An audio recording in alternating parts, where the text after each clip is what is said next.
LIC of India इथे दरवर्षी तिन्ही महामानवांची जयंती संयुक्तरित्या जयंती आम्ही साजरी करतो। त्याचा एकच उद्देश आहे की महापुरुषाचे विचार लोकांपर्यंत पोहोचले पाहिजे। समाजामध्ये जी अंधश्रद्धा पसरलेली आहे ती आणखीही निघालेली नाही।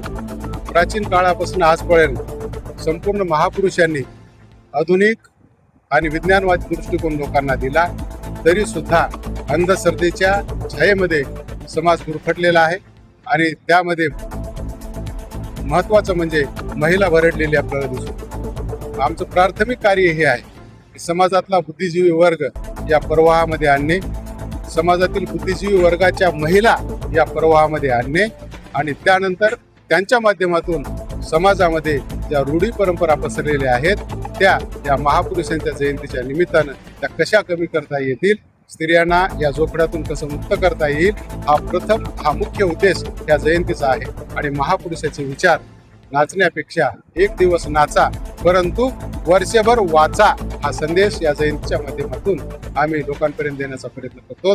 आणि म्हणून दरवर्षी वेगवेगळी कमिटी समोर येऊन ह्या महापुरुषांच्या जयंत्या LIC परिवाराच्या वतीनं आम्ही साजऱ्या करतो। धन्यवाद। जय भीम। सर्वप्रथम सर्वांना जय भीम। परमपूज्य डॉक्टर बाबासाहेब आंबेडकर यांची 135वी जयंती मोठ्या थाटामाटात आम्ही LIC परिवाराच्या वतीनं साजरी करतो। ह्या वर्षी पण मोठ्या थाटामाटात शिवजयंती आणि भीम जयंती साजरी केलेली आहे। या वर्षीच्या प्रमुख व्याख्याते म्हणून RS यादव सर यांनी आम्हाला जे विचार दिले महापुरुषांचे, महापुरुष श्रृंखला शिवशाहू फुले आंबेडकर जयंतीनिमित्त त्यांनी आमचं प्रबोधन केलं, त्याबद्दल मी यादव सरांचे आमच्या सर्व परिवाराच्या वतीनं त्यांना आभार व्यक्त करतो। आणि येणाऱ्या काळामध्ये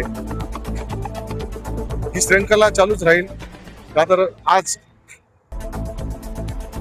मोबाईलमध्ये लोक व्यस्त असताना, पुस्तकापासून दूर जात असताना व्याख्यानाची अत्यंत गरज असल्यामुळं आम्ही दरवर्षी या व्याख्यानाचं आयोजन करतो।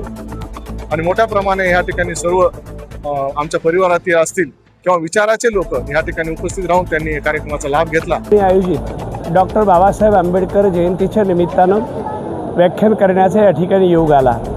या भारत देशाला ज्या महापुरुषानं लोकशाही दिली, समता, स्वातंत्र्य, बंधुत्व आणि न्यायाचा पुरस्कार करत ह्या विचाराची बीज भारताच्या राज्यघटनेमध्ये नमूद केली आणि याच्यातूनच एकसंघ समाज निर्माण व्हावा आणि भारत नावाचं राष्ट्र पुन्हा या राष्ट्राकडे कुणाची वेगळी नजर पडू नये यासाठी डॉक्टर बाबासाहेब आंबेडकरांनी आयुष्यभर काम केलं।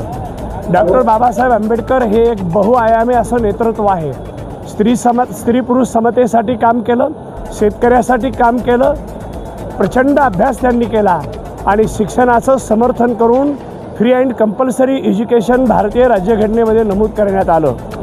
आणि डॉक्टर बाबासाहेब आंबेडकरांनी सर्वसामान्य माणसाला, ज्याला आपण लिफ्ट म्हणतो, बरोबरीचा अधिकार देण्यासाठी आयुष्य खर्च केलं। आणि म्हणून इतिहास त्यागाचा निर्माण केला होतो, भोगाचा निर्माण होत नाही। म्हणून डॉक्टर बाबासाहेब आंबेडकरांनं आयुष्यभर, माता रमाईनं आयुष्यभर सुखाचा त्याग केला आणि त्याच्या मोबदल्यामध्ये या देशामध्ये समता, स्वातंत्र्य, बंधुत्व आणि न्याय याच्यावर आधारित लोकशाही प्रस्थापित झालेली आहे।